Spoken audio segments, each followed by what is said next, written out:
things have become almost unbearable for me. And for my family. Nothing has helped. I guess that's why I'm here. So, if I just talk about my troubles, you'll be able to use it later to help with the procedure? Seems hard to believe, but you're the experts.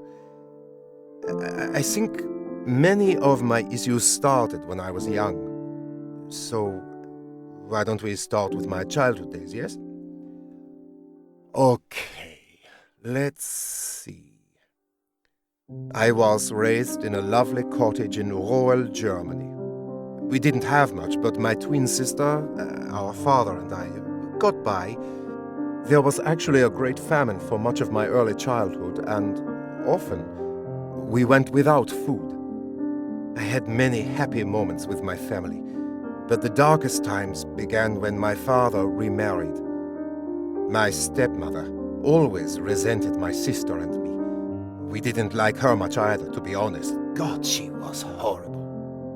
Sometimes she would take my sister and me out for long walks in the forest, and then she'd hurry home. My sister and I couldn't keep up, and we'd often get lost. We learned to leave a trail of whatever we could find on those walks to help us get home. I guess, in some ways, our stepmother helped us become resourceful like that. My sister is a real fighter. The kind of woman any girl or boy could look up to. She volunteers to work with various youth organizations now. Enough about her. Okay, what else? Maybe I should talk about my feelings, yes? You may find it hard to believe, but I've always struggled with various eating disorders and anxiety around food. Eating anything rich makes me feel scared and anxious.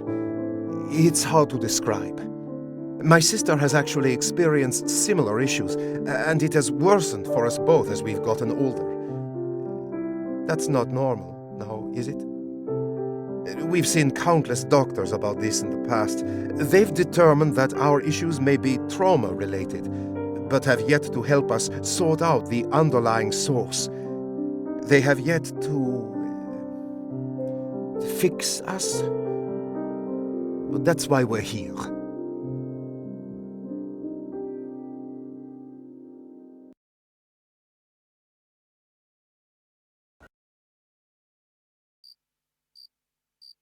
Welcome to NeuroProber training.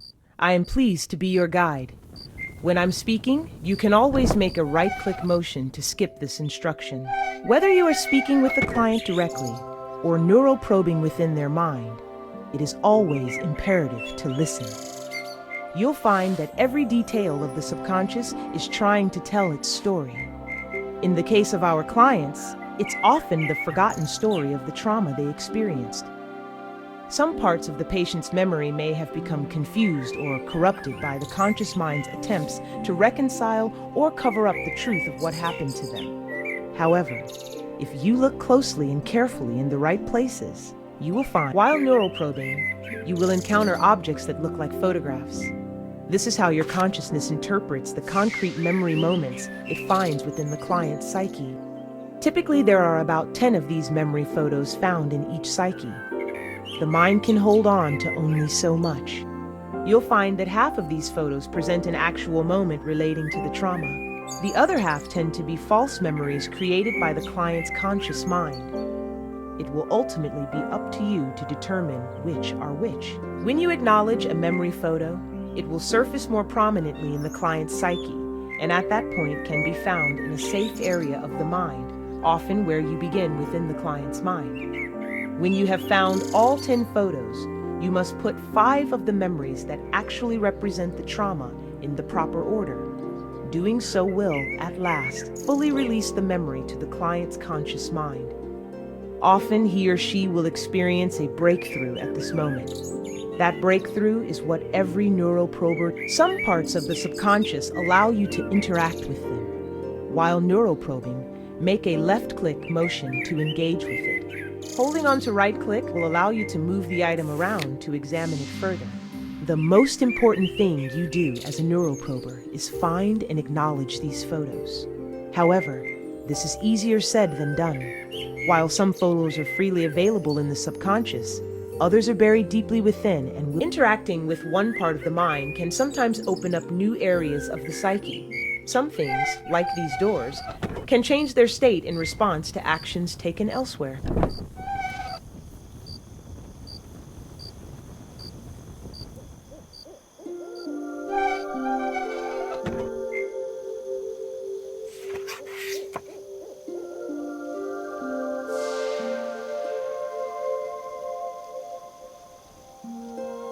The subconscious doesn't take kindly to intruders and will take every opportunity to feed off of any sensations of anxiety or tension you offer to it. If you can, try to stay calm and peaceful, even in the face of terror. If you can calm yourself, you'll find the subconscious will calm itself too.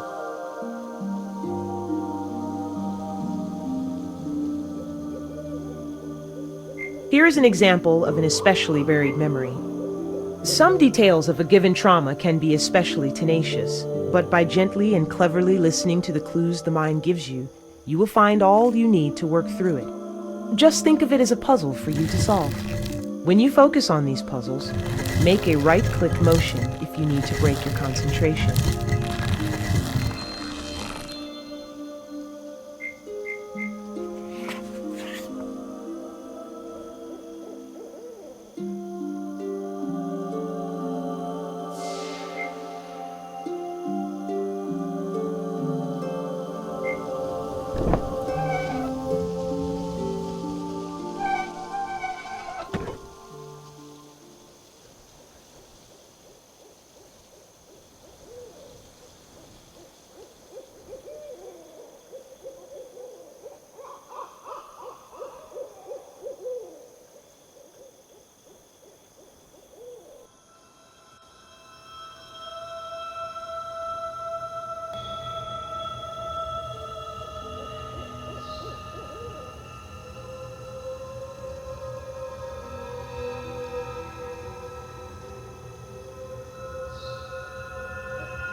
While neuroprobing, your consciousness is lost deep inside the subconscious mind of the client. While this is a journey that you must make alone, we at the Neurostalgia Institute take the safety of our neuroprobers very seriously. If you need to access any of your neuroprober tools or pull your consciousness free, press your finger where an escape key might be. This will bring up your neuroprober tools, and you can proceed as needed from there.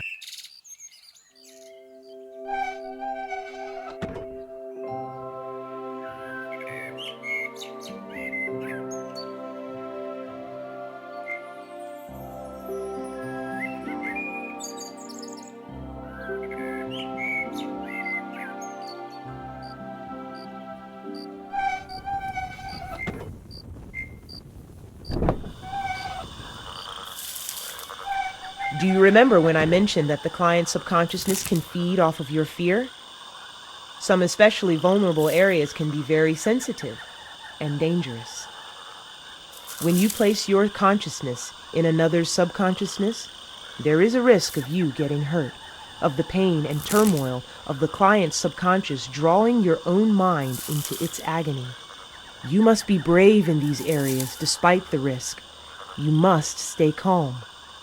Should you let your fears get the best of you, it will be incredibly difficult to proceed unharmed.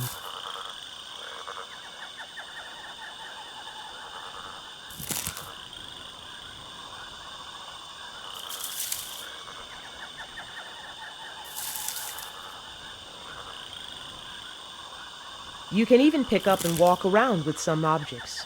To do so, interact with it and then start walking while holding on to it.